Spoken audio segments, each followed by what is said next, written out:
Shannon, you always tell me those stories about Baal. I think there might be something there for us to learn from. Maybe share a story. Sure. Yeah.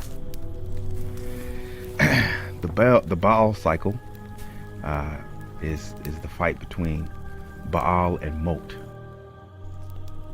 Baal is the sky god, one of the sons of El. In the Baal cycle,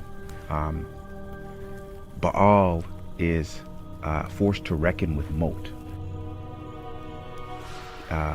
Mot is the personification of death and death itself, right? It's the word death and the god death.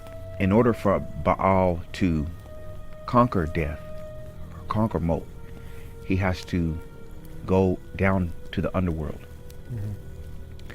And the only way for Baal to get to the underworld is to die, right? So similar to, the Greek mythology, where you couldn't go to the underworld if you weren't dead. Mm-hmm. That's how your soul got into Hades. But what he's forced to do is take a child and kill that child in order to get into the underworld, so as to trick death and make death think that he has defeated Baal, right? Mm-hmm. But once Mot realizes that Baal has tricked him, then it's like this never-ending cycle of seeking revenge on mm-hmm. Baal.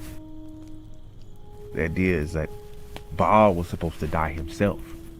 But they're wrestling with that primordial fear of death, right? The death anxiety, trying to make sense of wrestling with death, right? Yeah. Why do you think they're passing that story around, Some scholars have argued that it is a story that basically is supposed to be an example for cyclical time, going in and out of seasons.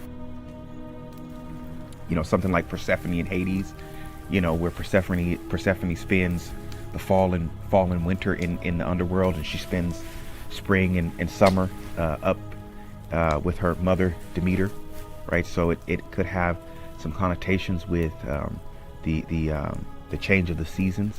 Some can argue, I suppose, that it is a way for people to find some solace or find some peace, or be at peace with death.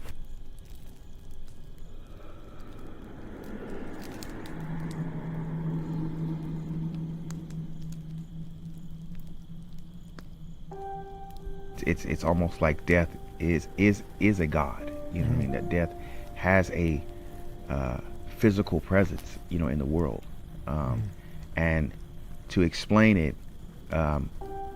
you need to put it in some kind of story form. The ancient Canaanites, who would include, the Phoenicians, who would include the later, what we would call the Hebrews or the Israelites, would include the people who spoke Ugaritic, which is the Amorites. All these people would have had some kind of understanding of this story, and it would have been probably told over generations, right? They would have been very familiar with the Baal cycle. Israelite tradition, it would be Yahweh, right? Yahweh.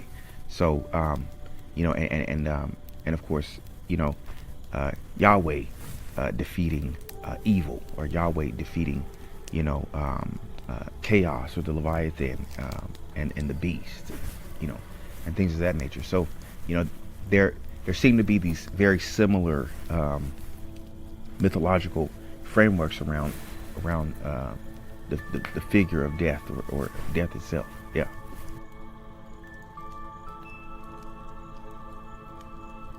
The other thing that I want to incorporate in there is, of course, the child sacrifice, right? Which is I think so important.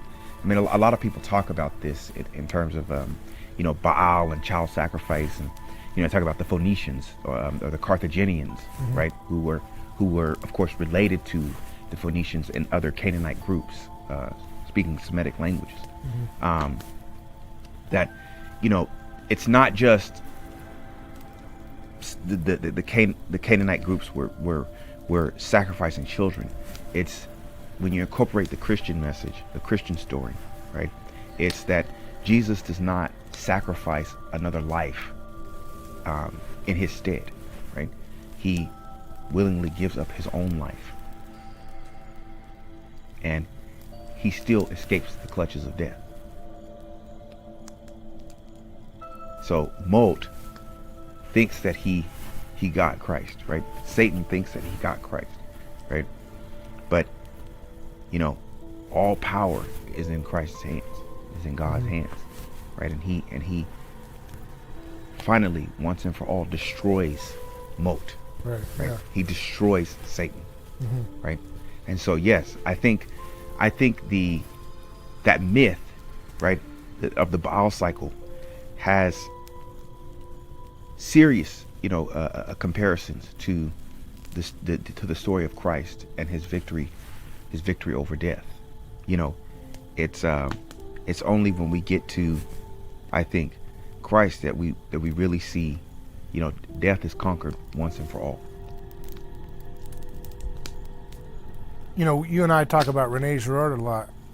Rene Girard is good to help us see that the similarity between Christianity and myth, but also the breakaway. And it's both that have to be brought into light for us to see the full picture of how much Christianity has shaped the world that we're living in today, here in the modern world, Right. and the problems that we're facing.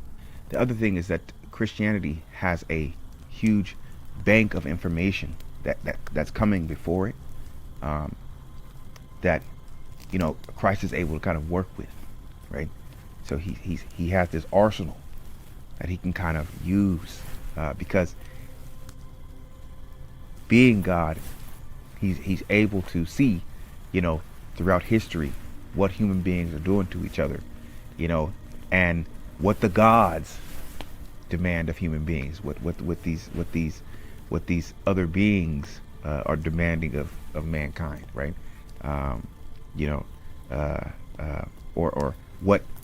Or you might say what human beings think the gods are demanding of them, right?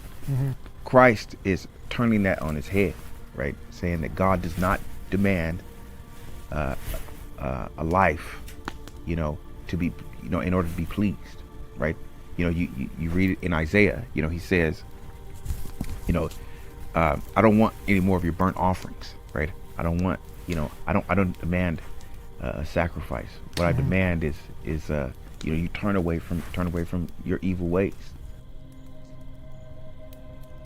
Christ is a kind of precursor to these ancient epics, right? To the ancient cycles like Baal, and then they're inverted. You know what I mean? It's like flipped on its head, right? Baal, like Christ is not the trickster. Christ is not, trying to, subvert, right? He has real power, right? It's not tricking death. It's I'm stamping death out. Like I have victory over you, right? You cannot hold me. See, all of humanity has been creating these stories, these gods that are made in our own image. And our ideologies today are kind of vestiges of those gods. And when we project the idea that if we were God, and humans are making a mess of things and being vicious and disgusting to one another, if we were in charge, we'd come in with some force and stamp it out. Right. We'd show some might to Right. make it right. Right. But God doesn't do that in the story of what Jesus embodies, right? Yeah. And that's disrupted. It's created this alternate frequency that we're living in today, Right. where all of our big ideas are haunted by the idea of what we've been doing, as Girard says, to find peace, is that we're sacrificing, like you said with Baal, children, but also elderly and rich and poor and peasant and Right. disfigured and disabled and those who can't fight back, to find meaning, to find order, because we need to vent our frustrations out on people. Right. And that's been a convenient, unfortunate reality that we don't want to face even to this day. And I think a lot of the problems that we're finding in our world today is that humanity has an inability to look in the mirror fully. And we know how to do it in an abstract sense. People watch movies and they're like, yeah, absolute power, yeah, that always corrupts people. But they don't know how to look that in the mirror for their own particular issues that drive them to want to have justice in the earth, the justice in the world. Just a little bit of force here, a little bit of violence here, a little bit of preemptive and aggression here, and I'll make it right because these people are awful, right? Yeah. But Jesus sees the child sacrificing and all this stuff, and he doesn't say, I'm done with this, it's all bad.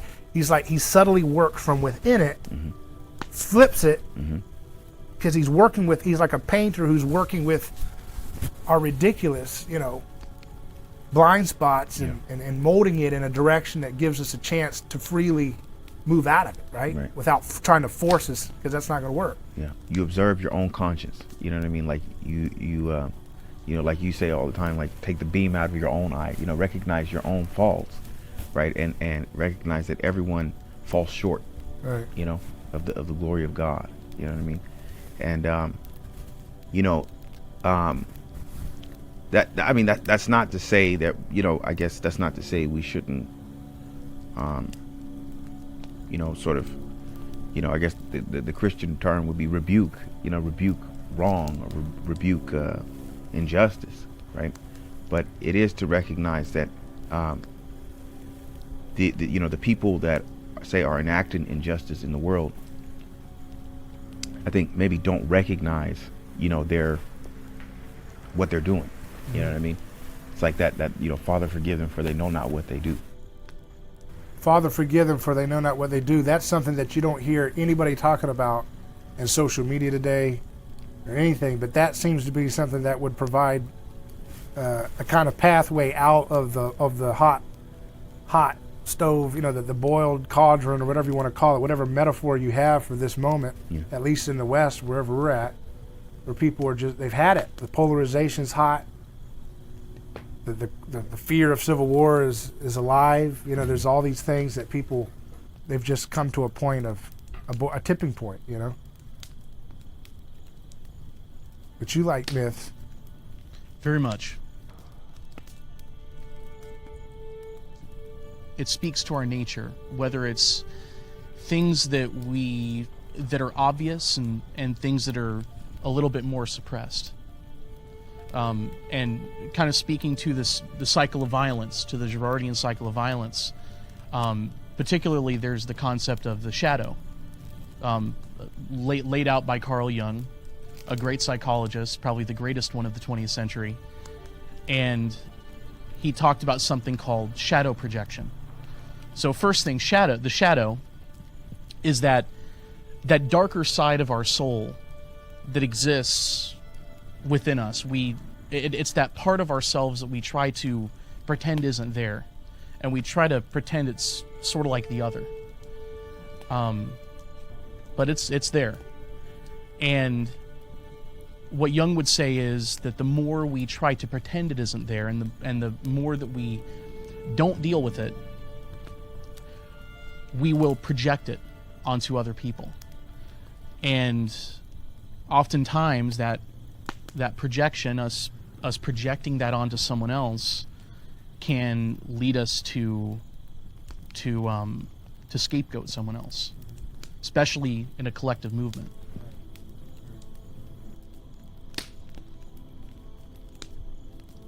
Jung gets into this anima and animus thing, right? And this idea of the masculine and feminine that we all have. All humans have this, right? In different manifestations. But that can also speak to a culture, to a time, to a moment in history where it goes out of balance, right? How does that, how do we bring that into something that gives us insight into why we're in the mess we're in today, where people can't get along and they can't make sense of anything and nobody can agree on everything?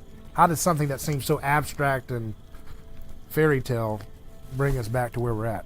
Well, something we got to remember is what we're talking about here are what we call archetypes, right? And there are several archetypes, but probably the most significant ones are the shadow, that kind of deep, darker side of our soul, and then there's the anima and the animus, and the anima and the animus are what we would kind of call the masculine and feminine, the yin and the yang part of our soul, part of our psyche. And the best way to describe each one of those is the anima would be like the anima is the feminine, meaning that it's the sustainer, the intuitive, the nurturer, but also too, along with that, the chaos, but also the moment. On the other hand, we have the animus, which is the masculine, which is rationality, planning, the future. And the thing is, both of these have their better side, and they have their darker side. And what we can kind of see through history is the pendulum swinging between the animus being dominant in society and the anima being dominant in society. What we're seeing today is the pendulum swinging in the West away from the animus having been dominant toward the anima. Masculine, right? Yes, yeah. From the masculine, the rationality, the science, the pre-planned. That whole paradigm is shifting now more toward the intuitive, the feeling, the connectedness. And that's because basically the 20th century was kind of getting drunk on masculine overkill, or how do you see that coming in? Well, what we could really say is, in many ways, it began with the Enlightenment. It was kind of born out of the Enlightenment, out of the Protestant Reformation. In that time period, that's kind of when the pendulum swung very, very hard in the direction of the masculine, of the animus, where what we ended up seeing was a world that was based on objective facts and science, and it was based on rationality, and that ended up becoming the reigning paradigm of the following centuries. Now we're kind of experiencing the erosion of that paradigm, and the pendulum is swinging the other direction, swinging the direction toward the anima, which a lot of us look at that and we say, well, we look at the world around us and we say, what's happening here? We don't consider the objective anymore to be what matters. We consider the subjective to be what matters. Like you're living your truth, right? And that it's about that rather than the fact being objectively true, what matters is what does the fact mean? How does it connect to you? How does it make you feel? And does it bother you? Does it make you feel unsafe? Yes. Right. And that's the pendulum swinging. It's swinging away from the... And that's a natural thing to do because, you know, the record of the 20th century, right? You got body bags, you got chemical explosions, you got people going way too hard on trying to chop up and cut and stab and order and, you know, imprint by force a lot of sacrificial concepts of how the world should be run, you know? People don't like hearing that there's like a masculine and a feminine, right? This is the age where people are not supposed to be saying that kind of stuff. So what you're saying is kind of out of style, you know, in terms of where we're at. But that's exactly, I guess, what you would say should be happening if we're entering into an intuitive swing away from overcalculation and quantification, right? Well, and one of the ways to think about it is that a society is a collection of people, right? And the thing is that when you have a collection of people, in the same way that the anima and the animus exist within the human mind itself. And so when you end up having a whole society, which is a collection of people, a collection of human minds, you end up having a collective anima or animus for that society. But getting back to the 20th, to specifically kind of the height of the animus in the West, which I can't think of better imagery for that than World War I, where you have machine guns and tanks and all kinds of horrendous weapons of war which were used for the first time to really mass murder people on a very large scale. That was the height of scientific achievement turned on human society, turned to destroy it. But can we put a gender to that? And why is it important to talk about it in those terms, you know? I mean, not that you're talking about gender. You're talking about something, I guess, a little bit more psychological than that, right? Or... Well, one of the reasons that it's important to think about it in terms of, to associate these things with gender, is that around the world universally, we talked about myths, right? Around the world universally, human beings communicate in the form of narratives and myths and stories. You have a universal image of what a man or what the masculine is, and you also have a universal image of what the female is. And these attributes, the attributes of the animus, which is the masculine, are manifest in each one of these myths around the world, myths and stories. And it doesn't matter how far back you're going. These archetypes are there. Yeah. It's just interesting to see, you know, that it does seem like we were overly, we were trying to build a Tower of Babel, you know, in the modern age. And now we're in this postmodern age where we're saying this is all useless. This is domination. This is oppression, you know. And it was. There was a lot of oppression in the 20th century and before that.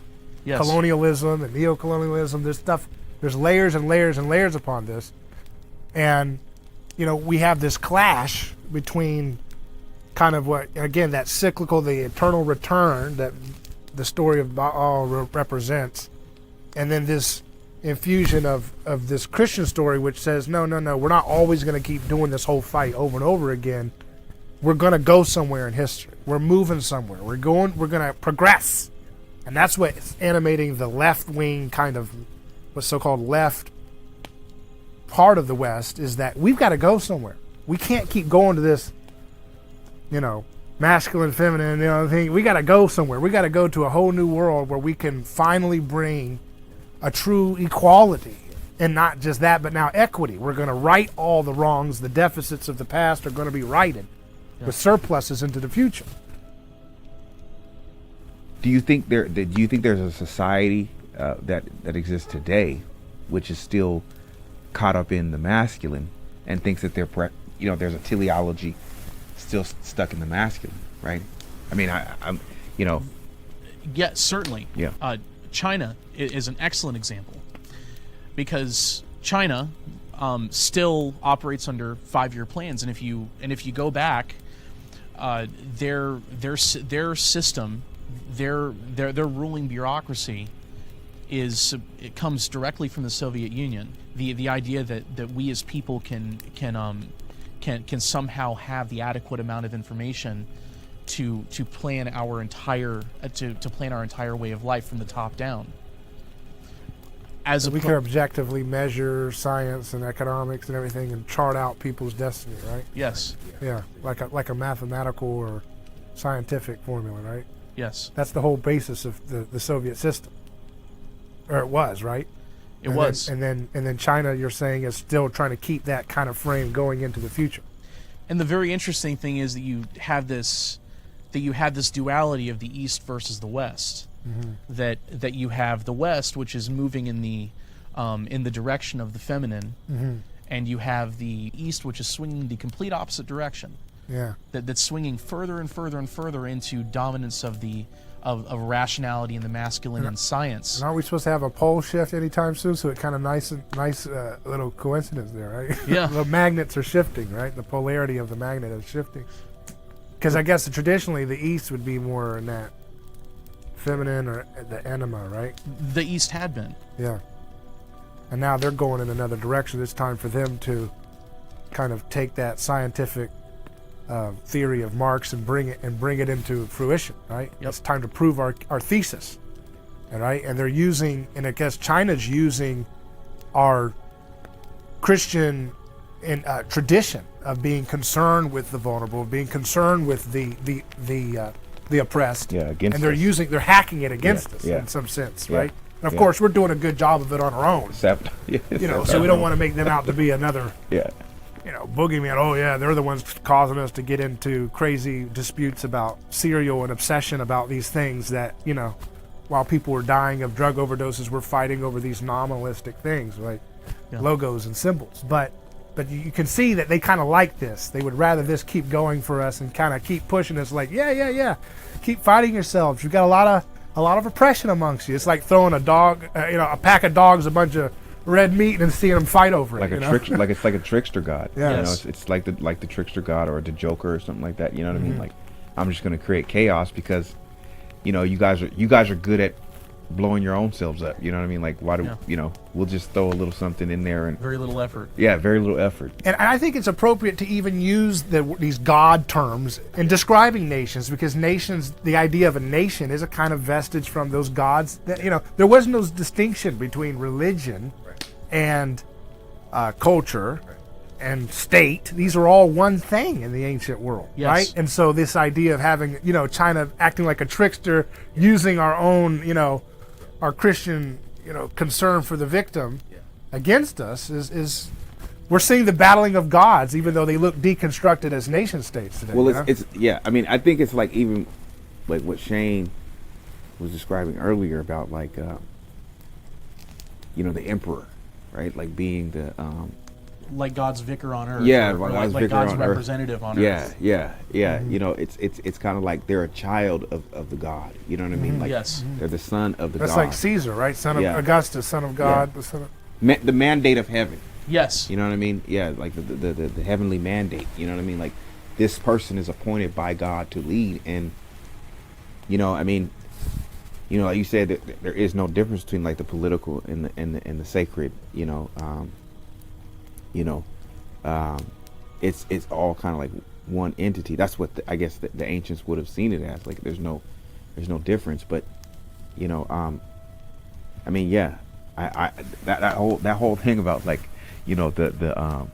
the being very calculated and very organized and stuff like that. That used to be sort of the way that the West was.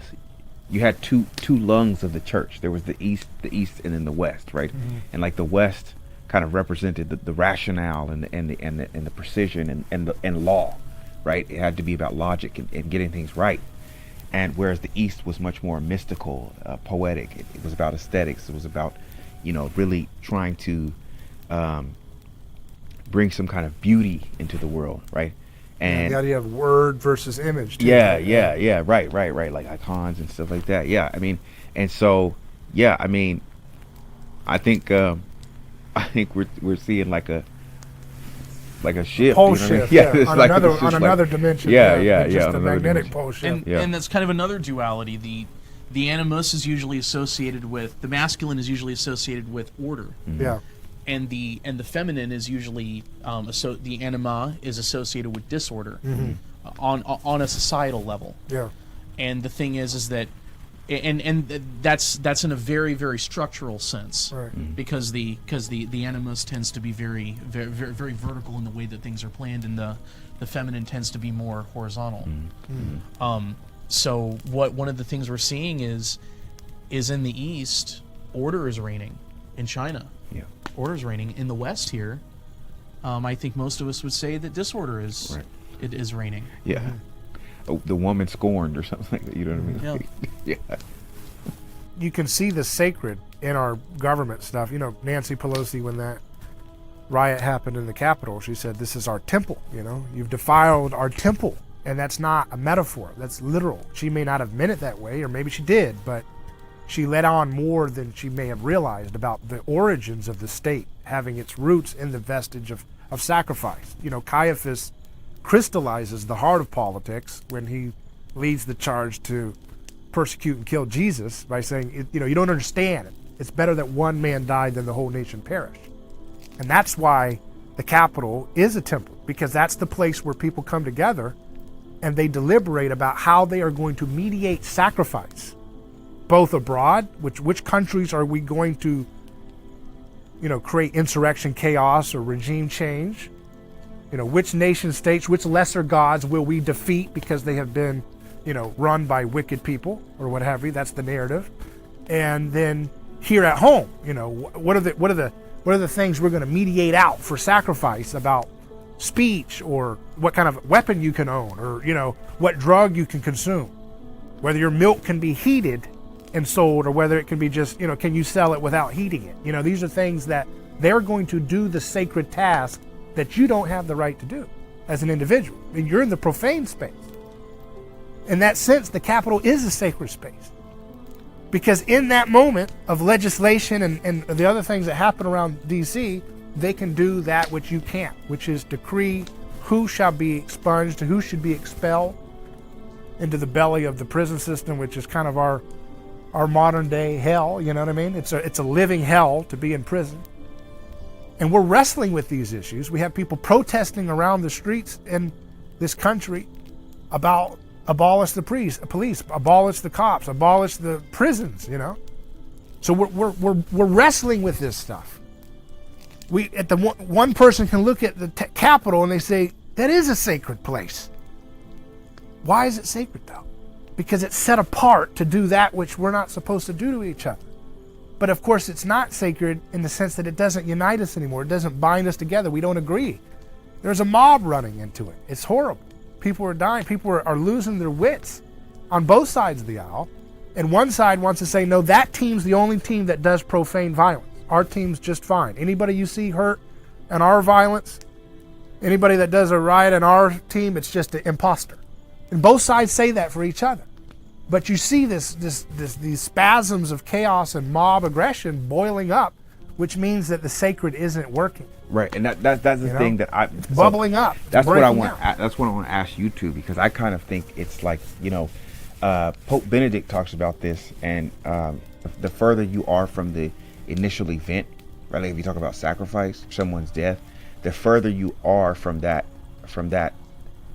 thing that kind of became sacred or deified, the less kind of effect it has, right? The less of a pharmacon it is. You know what I mean? It doesn't have the same catharsis because it's so diluted, right? Like the human being is no longer remembered for what it truly is, which is a murder or a death, right? Now it's become like just a passing word. Like that's why it's like when Easter comes, we're not really focused on Jesus being like the slain lamb or the sacrifice. Now it's like, like here's an Easter egg with a whole bunch of candy in it. Like, let's, there's bunnies everywhere. So, you know what I mean? Here's some peeps. Yeah. You know what I mean? It loses its potency. Yeah, it doesn't have that same effect. So because I think that's what's wrong with, when you talk about politics and stuff, like that's what's wrong with Christianity, is that effectiveness of Christ being the center, you know what I mean, and taking on, the being the sacrifice, is lost, and it's like how do you get that back? Like how do you have a, is there a return to the sacred? You know what I mean? Is there something that can unite us together? Yeah. We cannot. When you look at what Rene Girard spelled out in history, we cannot unite around sacrifice anymore. And that's why, we can't agree on who the villains are. We can't agree on who the victims are. It's this complete schismatic attempt. Every time we try to impose a narrative that says, we're good, these are good, those are bad, it creates a schism. Boom, rebellion. And it creates a martyr's perch for the person that you're expelling. You are deplorable. Okay, now we've got t-shirts that say, hey, I'm a deplorable, I'm happy for that. And people who are on the sidelines of that say, I wasn't interested until you called him deplorable, now I want to take another look. Because we are in Jesus' fishbowl. We're swimming in it. And in Jesus' fishbowl, if the whole crowd says you're deplorable, they're going to say, I'm going to take a look at what's going on over there, because we are in the story of the stone that the builders has rejected has become the cornerstone. We're in that story, and that's like, what the heck is that? That's a description that Jesus gives for his life mission. What he's bringing a new world order into reality, right? In which the idea that that which is expelled because it doesn't fit the narrative, and so therefore it has to play the role of the scapegoat, of the boogeyman, of the outcast. The stone that the builders rejected has become the cornerstone. It's become the cornerstone. The person who is rejected in a community is now the cornerstone because of that very rejection, because of that expulsion. It's the act of expulsion that makes that person have a martyr's energy, a sacred aura, and therefore from that moment can attract other people who were either involved in the scapegoating of that person or that behavior or that action or that identity or that racial group or gender, because there have been these acts of oppression happening and these expulsion and hierarchies mediated on maintaining people in a state of oppression. But Jesus is scrambling that whole hierarchical order and saying, no, the new order is you're going to have to learn to get together in this new order that I'm creating in history, that I've unleashed like a tactician into history, a grand strategist more like it. And people say whether he's, I don't think he's God. It's like, I think it's more of a miracle if he wasn't God then, If you want to take away the claim that he wasn't, what he has unleashed like a grand strategist of saying, I'm going to expose the way you have always created community, where you whitewash the victims out of the history books and you make them the villains, and when you write the stories about them, you impute guilty admissions onto your victims. And we still try to do that today. Look at the news, on both sides, always trying to impute guilt onto the person that the group or the political rival that they're trying to cast out as the villain in that narrative. And so we're just going to continue to fracture until we can learn, what I believe is what Jesus is trying to get us to do, is to see that the human person is where we have to ground our respect, and not identity tribes. That's what I see. Identity tribalism as kind of a return to the old order that we were trying to stop, that you don't judge people by their gender. You don't judge people because of what they look like, That's the occasion for scapegoating in the past, but now we're bringing it back, as if it's the only way we can protect victims is that if we get every victim to bind together in a group. That's what I've heard some people say. We can't have the luxury of individual rights until we get our group rights. Do we need a balance between the anima and the animas? Or is this going to be a continuous pendulum swinging back and forth? Like history. It will probably continue to be a pendulum swinging back and forth. We'll probably continue to see history undulate, swing in the form of cycles, that kind of working through a process. So do you think there's going to be, because my thing is like, if that's the case, then where's the kind of final end to that? Where's the teleology? If it's like we're going through some kind of these cycles all the time, is there, do you think there's some kind of like end to that? Like, so does history always repeat, or are we going to get somewhere? Right? Because my thing is like, I want to see a end to that. Like, I want to see a, some kind of like, end result where there's like balance or something like that between harmony. Harmony, or And that goes to what you talk about, because with Carl Jung, you talk about how he's about the individual, the psyche, and then you talk about, where we get into Rene Girard, that's more about the anthropology and the community, the evolution of the human species and how we make society, and there's a balance that needs to happen there too, right? One and many, comes together here. And the fact is that the two of them, Jung and Girard, both go together very well. In fact, the two kind of unlock each other.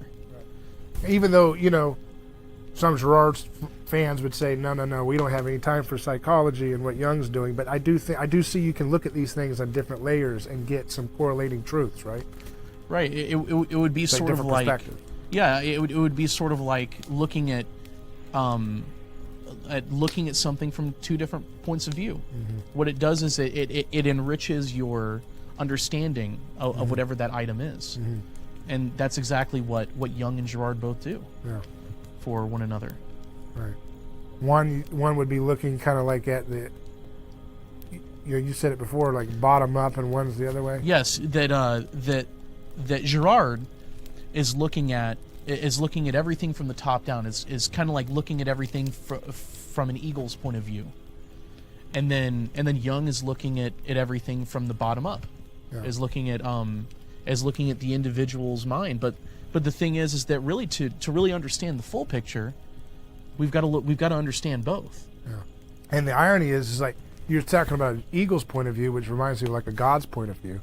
Yeah. Because he's trying to map how did humans have religion and how do we survive, right? And Girard says that religion is the placenta. It's what kept us together because we're so mimetic, we're so hyper mirror neuron in our aggression that unlike animals where they'll just submit, to a rival without going into genocide, we go the other way. We go mimetically into insane, violent imitation, tit for tat forever. And so he's like, well, how are we still here if that's how we do things? And he stumbles into this pattern of the scapegoat expulsion, of channeling all that bad blood onto a common threat or a common victim or a common person who's too different that stands out from where everybody else is in that moment of reciprocal sameness, right? And at the same time, so he's seeing it from this God's view, but then we get the trick that it turns out God's a human person, a baby. He starts Right. as a baby, right? So now we're getting that individual to get to the God's view, The camera of history, that's what Jesus says, behold, I see Satan fall like lightning. We thought the gods were on the side of what we were doing, and all of a sudden that camera falls like lightning, and it shows up in a barn, right, with the baby in a food trough, and you're like, oh, what's this? This is a lot closer to Earth than we were expecting. This is not the kind of God we were looking for. And we've been expelling him ever since. The story of Jesus and Barabbas is a great example for our time, right? Yes. Because Barabbas, Bar Abbas, of the Father, and in the earliest text of the Gospels it says that his name is Jesus Barabbas, so there's a tale of two Jesuses. And Pilate's offering the crowd, who do you want to save? You can save one guy, I'll let you save one guy. And people think of Barabbas as kind of like this Jack the Ripper fella, in the Sunday school idea. He's just out there killing people, he's just a bloody murderer. It's like, no, he was a revolutionary. He saw the injustices of his time. He saw that his people were oppressed and raped and assaulted in different ways. And he wanted to do something about it by force. He wanted to enact some social justice or whatever kind of justice you want. And the crowd chose him. They said, let's save him and let's kill the guy who says love our neighbor. Let's desire mercy, not sacrifice. Let's turn the other cheek and disable this through nonviolence and forbearance of people's aggression. And I think we're still choosing the wrong Jesus 2,000 years later, But we're still choosing the false Jesus' way, the one who wants revolution, the one who wants overthrow of our oppressors. But now we're so haunted by that we can't, we're suspicious of everything that has institutional staying power. Math is a problem now. You like math? Yeah. Math is structurally oppressive. We're worried about math. We're also worried about Shakespeare. Shakespeare needs to be taken out of the classroom. Yeah.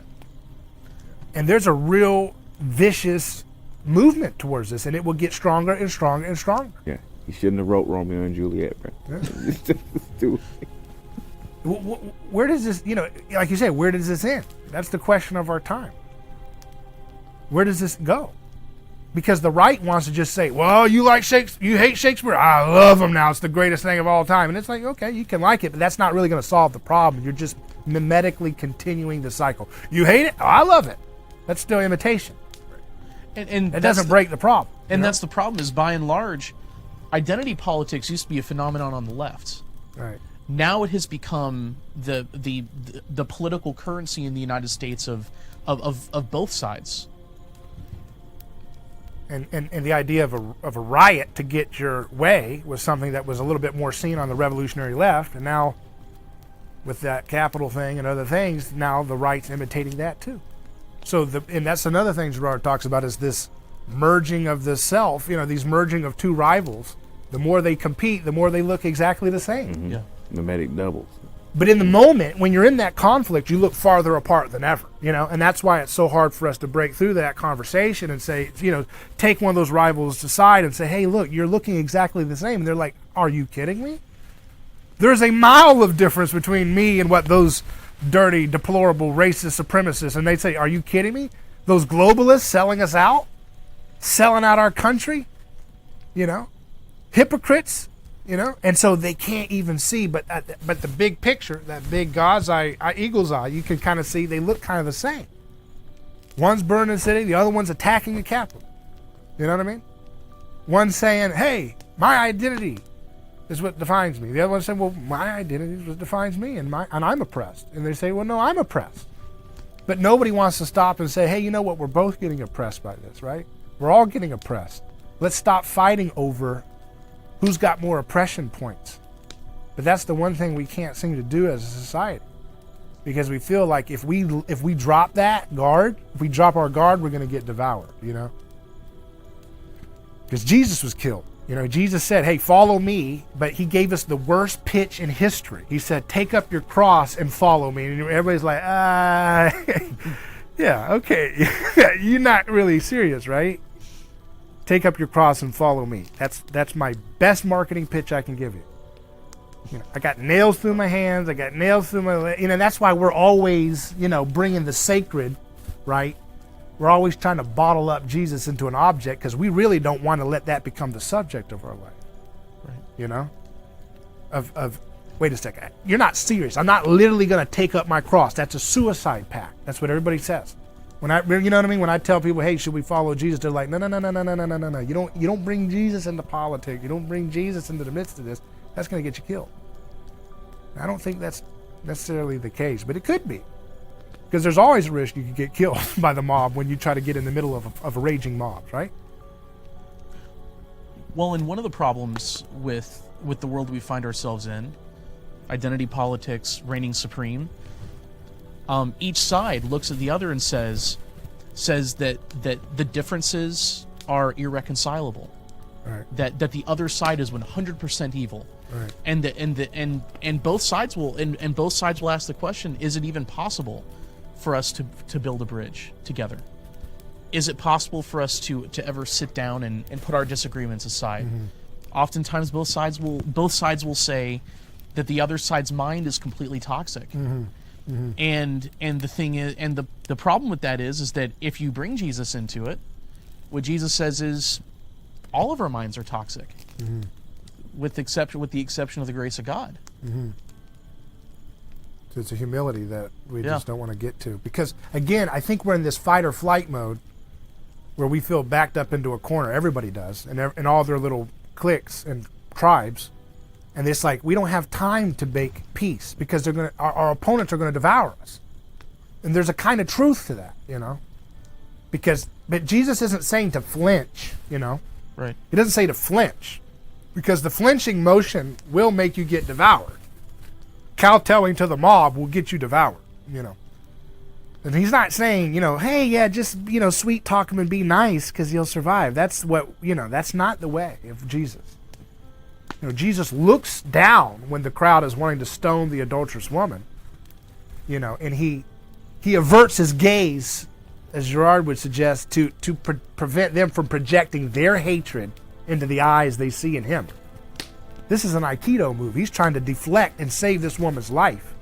And he knows that if he stands and looks them toe to toe and says, do not kill this woman, that is going to create a mimetic reciprocal, oh yes, we will kill him, and you're a devil, because they're going to project their own hatred into his eyes, because the eyes are the windows to the soul. Mm-hmm. And when a tribe has lost its mind, and when you've lost your mind in the possession of a crowd, you're like, I'm going to do it now because you told me I could. right. And so Jesus is like, I'm going to take a like small a child, man. So Jesus is a social Aikido genius. So he takes the posture, he gets low so as to not get them bowling up on him, and he starts doodling around, gets small posture, He says, "Who he is without sin, cast the first stone."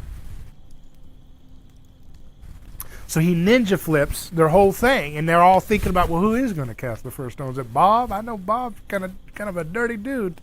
This guy's over here like, Tim. Hey, Tim, I saw you last weekend during Shabbat. Okay, yeah, you're going to do it. Okay, and now all of a sudden they're like, yeah, but about me, yeah, I got a stone in my hand, and he totally deflects the collective tribe, the identity politics of we're pure, she's impure, she's got to go, and he breaks it into persons. It's like there's a frequency of we are one, and he goes, It's scrambles that frequency. And they're like, you oh, know what, man? It was I'm probably a human now. It was probably the fact that all them dudes probably were with her with some Jose Cuervo in their hand. Yeah. You know what I'm saying? That last weekend. Yeah. And you know what I'm saying? So, Your bad deeds were their bad deeds. exactly, right? Yeah. You know what I'm saying? But he saves that life by bringing them back to their personal responsibility for the action of violence that they're lost in a sea of sameness. Because if everybody's throwing 50 stones, you can always say, yeah, I don't even know if my stone hit her. I think she was already dead. I think my stone hit the ground. You know what I mean? Because that's what crowds do, right? I was at the cap. People say, I didn't do it.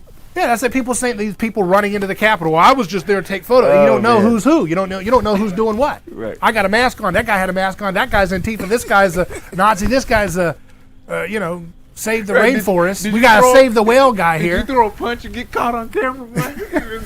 Yeah. And this year it's so hard to talk about Gerard because we are swimming in Gerard's playbook. His ocean. Yeah. There's so many sacrifices. We got everybody wearing masks and yelling at everybody and anonymity and all this stuff. And it's just kind of hard. It's like drinking from a fire hose trying to like stop the news cycle. Like, all right, let me show you what's going on here. Let me show you what's happening here. Because it's like he wrote the play here, Yeah. And it's one of those things that we need to be able to kindle a conversation around a fire with people who are at war with each other and make peace. That's what we're supposed to be doing. It doesn't mean we have to say you're right half and you're right half. You got to be a haphazard kind of like a, you know what I mean? Like a Mickey Mouse piece. Like let's all agree, just to kind of not, kind of smoothing out the surfaces instead of you have to be able to hash it out. But we've got to be able to bring peace into the conversation here. And not try to act like we're above the fray, moderate, centrist. That there's a false way of doing that piece. Oh, I don't have any particular issues here. I'm just going to sort all you tribal, folks out. No. We're all in it. We've all got it, and that's kind of the point of Jesus, right? Is to recognize that's why he's talking to people who are his own people, who are oppressed, and he's saying you got to work on yourself. That's that's a cold water on people. People who are losing their jobs, people who are in our time, they're losing their careers, losing their family identity, losing their, breaking marriages apart, all this stuff's falling apart. And Jesus is in that conversation of our time. He's like, you got to worry about what you're going to do. You know what I mean? And they're like, I don't want to hear that right now, Rome's running my show, Rome's occupying us. Our leaders are selling us out, and you're telling us we got to worry about how we respond to that? Yeah. You're blaming the victim as the feeling. And that's why people don't want to hear the Jesus message, because Jesus, he reconciles the oppressor and the oppressed together. And people are like, we do not have time for that.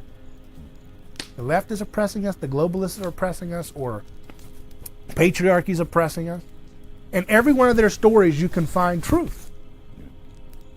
They've all got bits of truth here, You're like, yeah, that's true. That is oppressive, the way men did that to women, or the way this identity group would structurally oppress another, and those things don't go away overnight, Yeah. and that's something that one of the mistakes of the right reaction, the right wing reaction to the left overreach of smothering everything into this vindictive equity thing, is that the right overreach reaction to that is everything's fine. That was in the past. Women were treated that in the past. Nothing to see here, African Americans were treated that way, but that's in the past. We're fine. I didn't have, and we don't talk about the collective memories, the collective how would you say, residual, the afterglow of these things that continue generationally, right? Right. And there has to be a way to redeem that. You know, how do you redeem that conversation?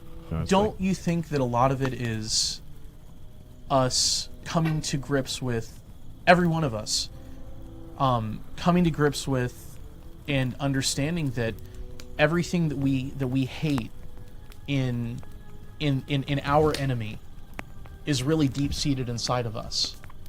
That every bit let's say somebody that hates the oppression of the patriarchy, that capacity, possibly even that act of oppression, is something they're doing in their own life against someone else. They may not even be aware of it. Yeah. And it's very easy to hate that thing when you see it in someone else. Right. But it's very hard. It's much harder to deal with it in your own life and with yourself. Yeah. Like when you see what's happening with Cuomo, right? Is that when you hear all these news stories about Governor Cuomo and all this stuff coming out, his sins are coming out. How does that make you feel when you hear that? Well, and it's really interesting. You've got Cuomo and then you've got Ted Cruz. Right. At the same time. Yeah.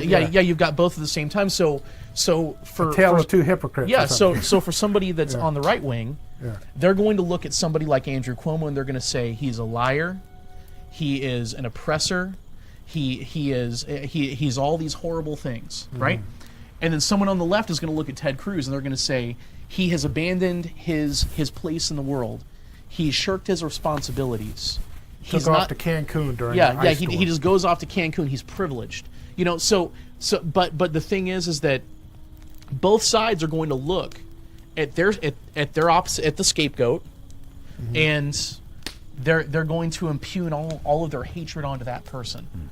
But the thing is that those are probably things that they hate about themselves, that they're not dealing with themselves. Yeah. It's that take the beam out of your own eye. You know what I'm saying? It just goes right. And you think that kind of might have something to do with the way, you know, the targets for scapegoats, unfortunately, through history have been the weak and the folks who are disabled. Yeah. And it's like the manifestation of a physical disability in a community. They feel like, well, that's evoking something about what they're disabled in terms of their own weaknesses and their own frailties and their own feelings of not being able to perform in certain ways that they want to be able to perform, and so they have to expel their wrath onto, well, you're a monster because you're disabled or disfigured or something, or you have an illness. The gods hate you because you're worried that they might hate you because of what you do and what you are failing at, and what your cough is. You know, you coughing into, you cough quietly after you went after the witch causing all the plague, you know what I mean? It's like, I don't want to be accused next. You know, my friend Monica Paulus from Papua New Guinea, they tried to burn her at the stake because they accused her of being a witch. And they have this concept called jealous, that this deep-seated jealousy that burns and it can get out of control, and it's often targeted towards women. And oftentimes it's based upon wanting to have access to property that they have or possessions that they have. That women have, or it could be men too, but oftentimes the burnings of witches happens towards women. In her culture. Right. So they're envious. Yeah, envy. Yeah. And so they're jealous of something they have. And a lot of this was stoked by, Western capital, markets coming into their community, and people accumulate wealth and technology fast, and that could incite, a lot of jealousy, a lot of deep-seated envy, and so she said that, when they want to take you out, it can be the littlest thing that can start it. It could be a yawn. You yawn wrong. Oh, I saw a witch. That's a witch because you yawn wrong. You had a spirit coming out of you, and you were trying to cover it up. And they would use that literally as the occasion to start a vicious burning of a woman alive. This is happening in our time. This is not happening 1,000 years ago. Right. But in some sense, we're doing this to ourselves in a more indirect way today, in the West. It's like what Surratt was talking about, when a lot of Indian scholars and stuff will blame Great Britain for every ill, that is within Indian society, because they'll say they're the ones that came up with the caste system, right? And that's a way to kind of like deflect, and project all the things that are wrong with India onto, the colonial masters, right? And I think this goes the same way for like colonial Africa, right? Like, well, everything that happened in Africa is because of the Europeans, right? And not reflecting on the fact that like African kingdoms were at odds with each other and sold each other's, children and women and sons into slavery, right? Because they were trying to claim, the resources. So it's like, I always give the example of like the, like the Akan peoples versus the people in Dahomey, two rivals with each other. You know what I mean? It's like the priests and the gods are telling me it is right to enslave those people and sell them to white people because we are supposed to have control over, this area or these resources. You know what I mean? So, but today's narrative, it's, well, Europeans came in, the French came in and the British came in, the Dutch came in, the Portuguese came in, and that's when, we got corrupted. We were corrupted once they came in, right? It's like they the idea, like, we really want to have like the white man's burden.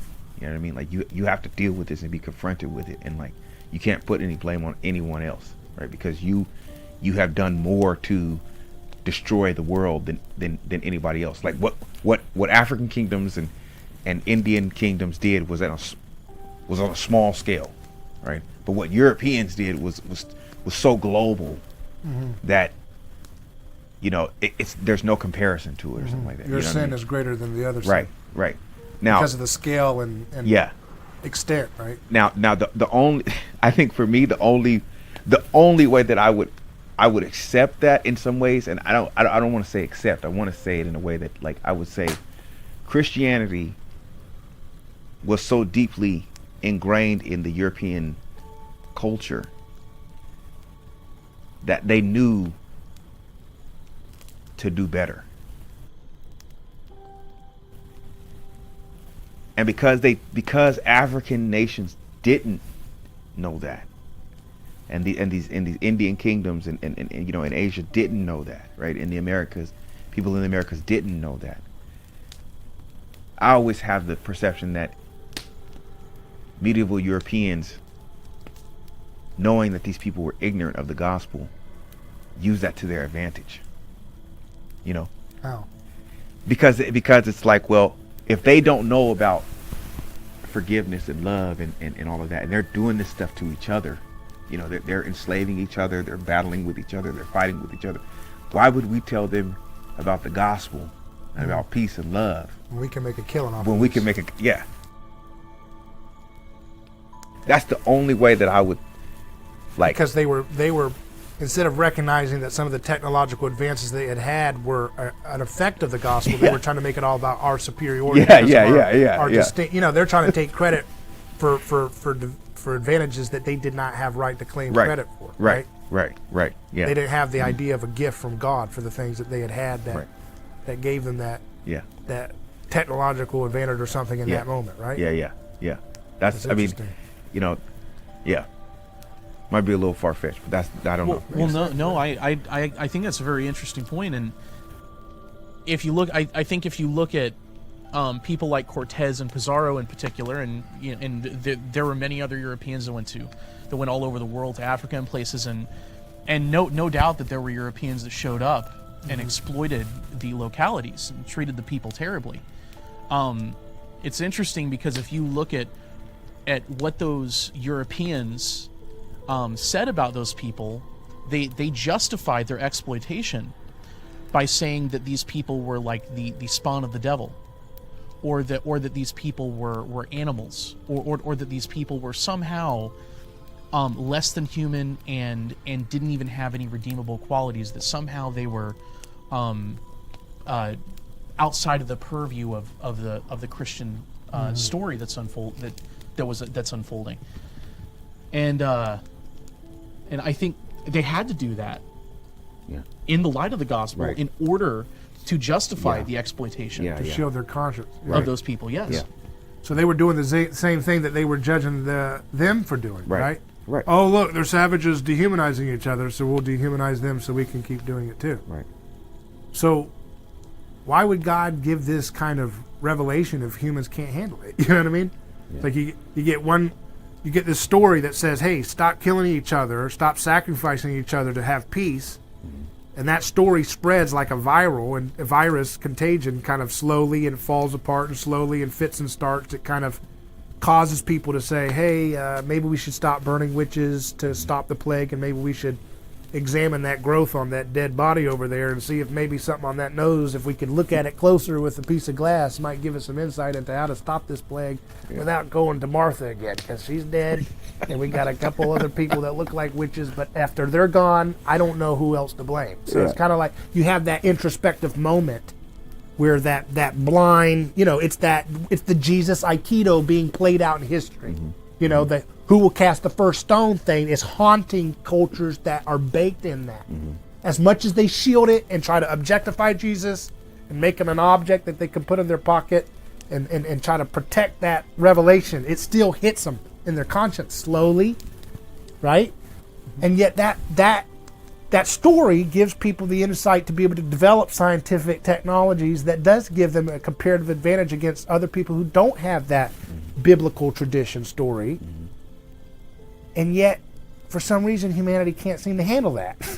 They end up colonizing everybody, or exploiting what they instead of cashing that in for mercy, they cash it in for profit. They cash in that technological insight or that comparative advantage in that moment. Yeah. So why would God give us something with it's like giving you a toy and then we're over there shooting, you know what I mean? Right. Giving kids a gun and they're But it's like, why are you doing this? It's like what Jesus says. It's like the spirit is willing, but the flesh is weak. You know what I mean? Like I just can't get over the fact that I could get something out of this and live, sit up in a cabana and sip on coconut juice. You know what I'm saying? Like why would I give that up in order to be, you know what I mean? And that's one thing I think a lot of people, we always think like, oh, well, I wouldn't be like that. I would love my neighbor and I'd be nice and blah, blah, blah. And it's like, yeah, okay. So, get the money and let's see how you behave. Right. Like I'm not, you know what I'm saying? I'm not going to lie and sit here and be like, yeah, I'd be just, take it all to the Lord. Like, you know what I'm saying? All my money's going to the church. You know what I'm saying? I'm going to give 10% of my, you know what I'm saying? Like, I don't know about that, man. I don't know about that. That'd be a hard bargain. You know what I mean? It's like you really have to, you really have to struggle. You know what I'm saying? You really have to work on that. And you have to, that's it's a self-sacrifice. You know what I mean? But Christianity has so baked into our storytelling and our ethics and the movies. I always point to that movie, that one of those latest Jurassic Park movies, Jurassic World or something, where the end, the climax is they've got to unleash these GMO dinosaurs into the human population or exterminate them all. And they're so self-sacrificial. Yeah. They're so Christian, like, I'll take the plank out of my own eye here. They're like, all right, guys, we're not going to euthanize you. We're not doing that. That's cruel and that's hateful. It's not your fault that we brought you guys back as GMO dinosaurs. You're beautiful animals. You have a lot of hope. Open the gates and let them things run wild in the suburbs, and that's how the movie ends. That's so self-sacrificial. In the ancient mythology, you were tearing up Grendel. Tearing that Grendel up. Bam, bam, bam, You didn't do hey, let's let Grendel out. Grendel's a misunderstood GMO dinosaur, you know what I mean? You're like, no. Grendel's got to go. Grendel's got some teeth. Get Beowulf to whoop up on some Grendel. Tear his skull apart. Yeah. And we're so Christianized that we're like, oh my goodness, we cannot sacrifice, much less sacrifice a chicken. We can't sacrifice a T-Rex. The baby arms are not their fault, right? Yeah. That thing's got teeth on it. Don't worry, it's not his fault. Let him use his teeth the way he needs to use his teeth. So we're so sacred in our treatment for those who would be candidates for sacrifice. We don't want to slay the dragon. We're going to unleash the dragon in our own neighborhood. You know what I'm saying? So we can go get along with it. Don't you think that in that there's a presumption of innocence? That if you take those GMO dinosaurs, that there's a presumption of innocence there. Right. Yeah. And that it's that overarching statement of Christ, let he who is without sin cast the first stone. Kill the first dino. Yeah. Right. Exactly. But it's really interesting though that makes sense to our society, that Right. that people will say, oh, that makes sense, that the innocent GMO dinosaurs, that it makes sense for them to be released because we wouldn't want to cause them harm because they're innocent. Right. But on the other hand, many of them will wish ill will upon their political enemies. Right. But you know, Because it's that plank thing again. It's like I'm a human, so I'm so obsessed with the plank in my eye as a human that I will submit and give deference to the other. In this case, it's an animal. You see what I mean? Yeah. That's why you get these people raging on YouTube comments about someone catching a fish, and you'll see them like, I hope you die for catching that fish. It's like, it's a fish, bro. They're eating. You're not raging in the comments about a spider, grabbing a hold of a animal and injecting it, its venom and its slow death and decay. They're not like, stop it, spider. Right. You oppressive, awful, subjugator. It's like, no, but they'll do it to their human because it feels like it's them, right? In relationship, like when you see the human catching the fish, it's like, that's me, that's Team Human. And look how they're picking on that poor little fish wiggling around. And if you look at it, you're like, yeah, I can see the pain of the little fish. You kind of get into it too. You're like, yeah. You shouldn't wish that the fishermen die, but you know what I mean? But like, I can kind of see your point. That fish, you start to empathize with the weak. Yeah. That's that Judeo-Christian inheritance of taking care of the outsider, including the little guppy. The guppy, make room for the guppy. But the point is, if we make room for the guppy with force, you're sacrificing the fisherman just to save the guppy. Right. That's the same thing. That's where we're at today. You know what I mean? It's like, and so it's kind of like, how do we get into this? We can see this train wreck happening. Girard and Jung and all these folks give us some toolkit to kind of see how it's happening, but yet we're still in this void where we don't know what happens next. We're not exactly sure how to avoid this train wreck, this slow motion train wreck that's getting a little faster. It seems like the solution would be for us to figure out how to universally make everyone aware of, or to universally, for people to universally become more conscious of the fact that none of us are without sin. Because then it would become more difficult for us to cast that stone. No matter if it's against some privileged person at the top of the patriarchy, or some privileged person on the top of some matriarchy. That if we really come to terms with the fact that we are not without sin, then it'll be very difficult for us to cast that stone. But see, what the critical theory type woke left would say to that is that you're enabling the oppressor to get away with it. That's their problem with that. That's why they can't let go of that for them. You're enabling the oppressor, and the right would say something simple. You're enabling the oppressor to get away with hurting and abusing and whatever they feel, because it's again about the feeling. Words are violence. Remember that. Words are violence in this new postmodern world. Because words are the new vestige of myth.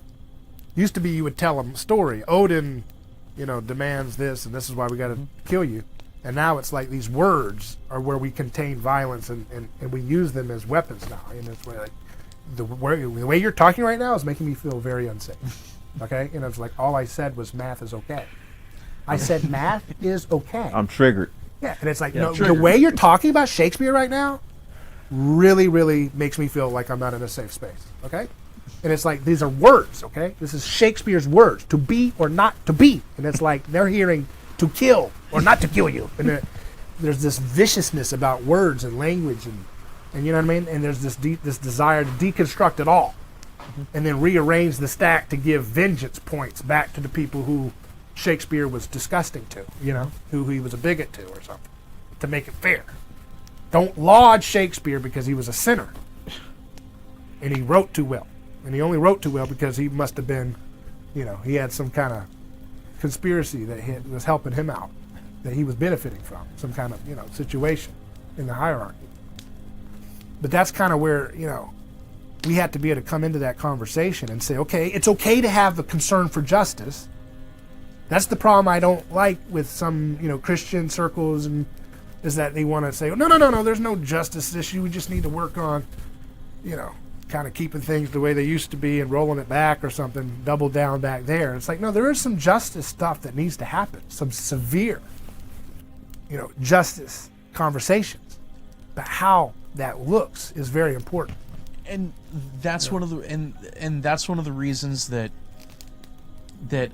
institutions are so important in society, right? Because if there's a community, if there's some community institution, it might be a local government, it might be a local church, it might be a local civic organization, but a bowling club, right? Yeah, a bowling club, possibly. And, Lions Club or something. Yeah, and what that little community or institution would do is it would help us to mitigate our differences, right?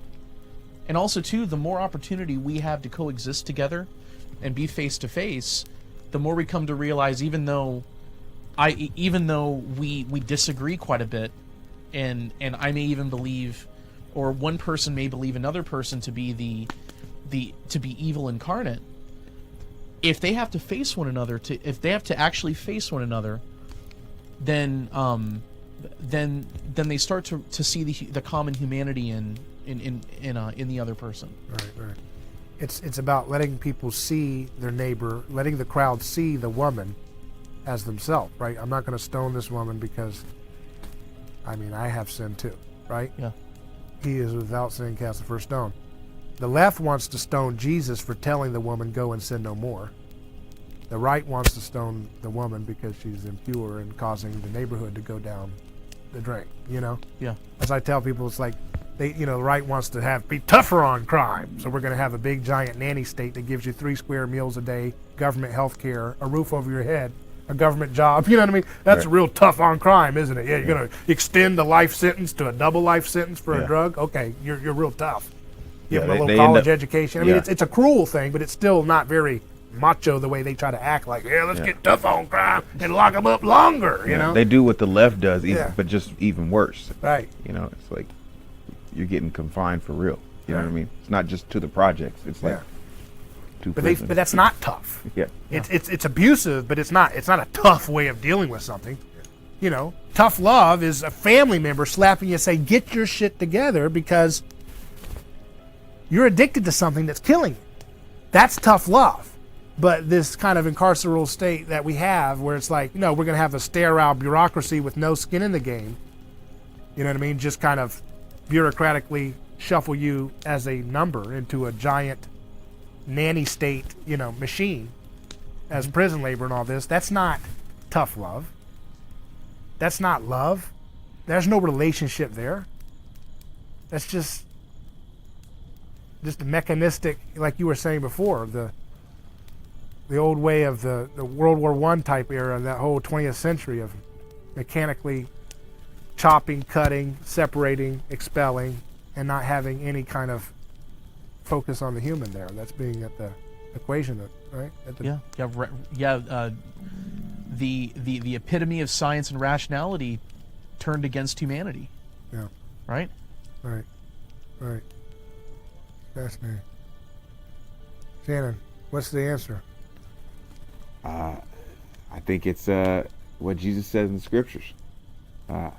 Love God with all your heart, mind, and strength. Right? And the other one is like it, is unto it, right? Love your neighbor as yourself. It's just that simple, huh? It's not simple, but it's a simple prescription.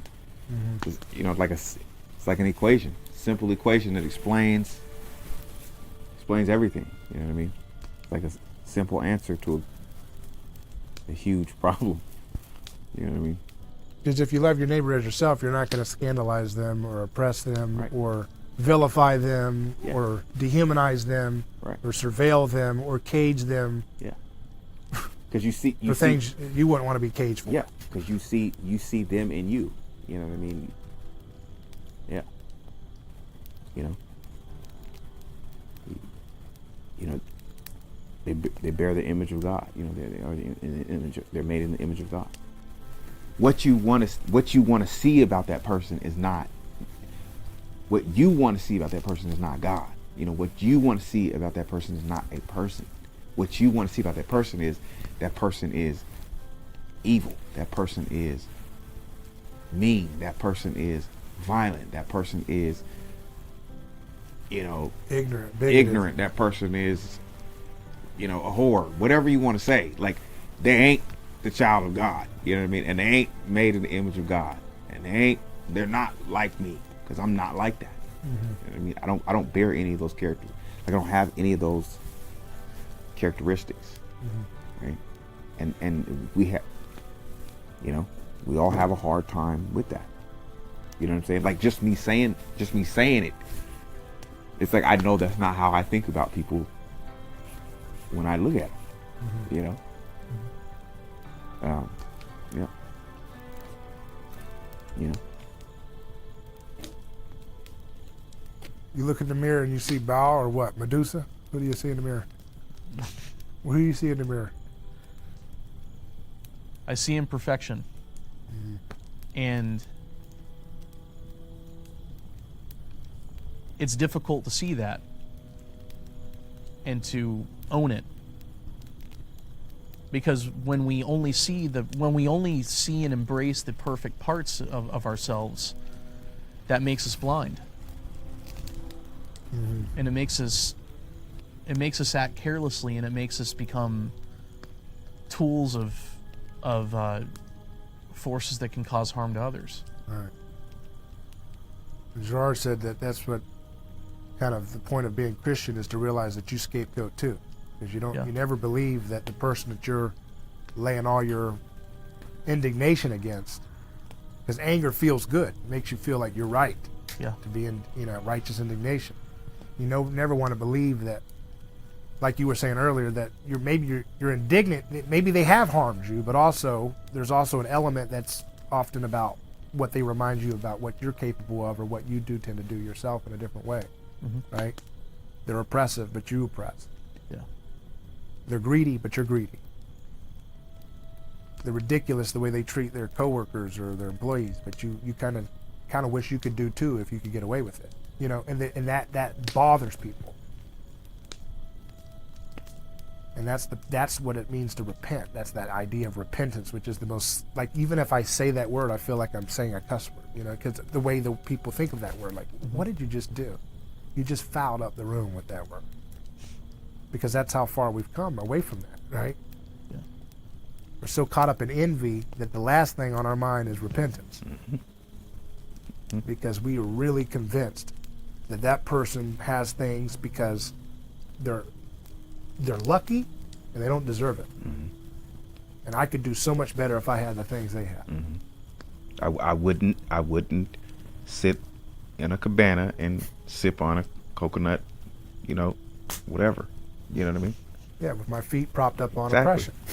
I wouldn't do that. I'd do it right. Yeah. Do it the right way.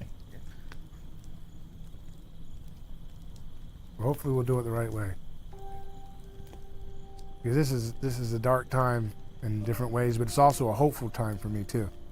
Because there's something about becoming in the likeness of Christ that I think as we do that, as we become more like Christ as a human species, and you might say, David, we're nowhere near that, but just if we're on a process, if we're in a direction towards that, if history is going somewhere, that it seems like the more closer we get to that, the more all of our imperfections are going to haunt us. We used to be worried about, hey, you just genocided my tribe.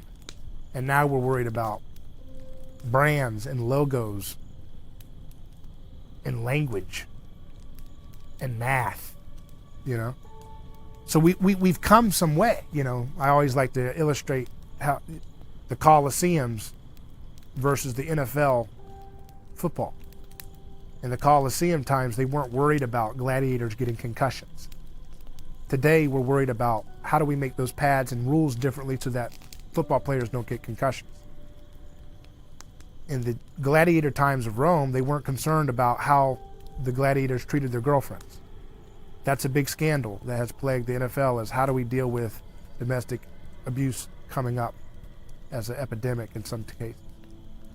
In the gladiator days, they weren't worried about, hey, let's all stand in solidarity or kneel or whatever about what the Roman emperor did in his oppression to a person, with the execution of Roman law.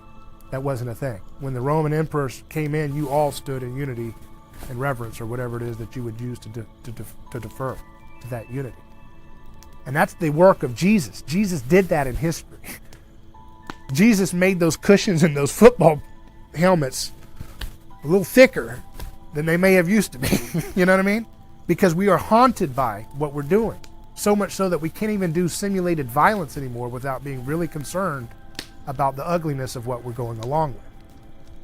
And let's hope that we can use that haunting to really change things and have a balance between the feelings and the logic and the planning and let's reconcile these things together, to redeem both sides. So the question is, can humanity, pass that test, so to speak? Can we actually figure that out, or are we just gonna spiral off into Are fiery blaze here? Yeah. Is it going to be continuous, cyclical, spring, winter, Baal cycle? Persephone going down to Hades, going back up to her mother Demeter. It's like all the politicians that we elect, every time they win, they say, I just want unity. Yeah. Just want unity, guys. Just want unity. Let's all unify. But what they really mean by unity is I just want you all to fall in line and just obey me. Yeah. And God doesn't do that, right? He says, I'm going to bring peace, but not as the world gives it. Peace and unity, those kind of go hand in hand, The peace I'm bringing is going to cut through the fake unity like a sword. And it's going to cut families against each other. Because it's going to haunt us so much that we're not going to be able to get along with the traditional institutional way of doing things. Like, we're going to deconstruct so much of what we are and who we are because we're haunted by that sword that Jesus has brought into the humanity, cutting through our false sense of peace and unity. And so we see through that, these false calls of unity. Hey guys, I just want us all to unify. Just let's unify. But you're a terrorist. And we're going to surveil you. And we're going to have a war on terror here at home. Yeah. Oh, but we're going to unify. Yeah. But we're not going to wish any of your people who die any well wishes. Right. Might gloat a little bit. But we're going to unify. Yeah. But you got to submit. God does the opposite, He submits to us, our unity. Yeah. He submits to our unity machine by being the scapegoat. To break out of that cycle. It's like that whole thing of unity. It to me sounds like cyclical time. You know what I mean?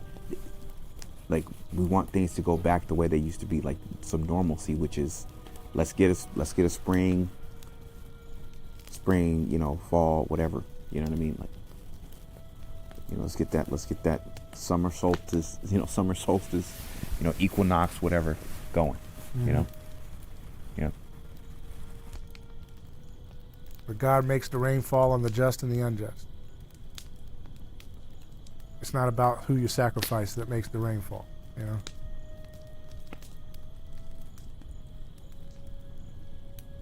I'm glad we did this. We need some s'mores.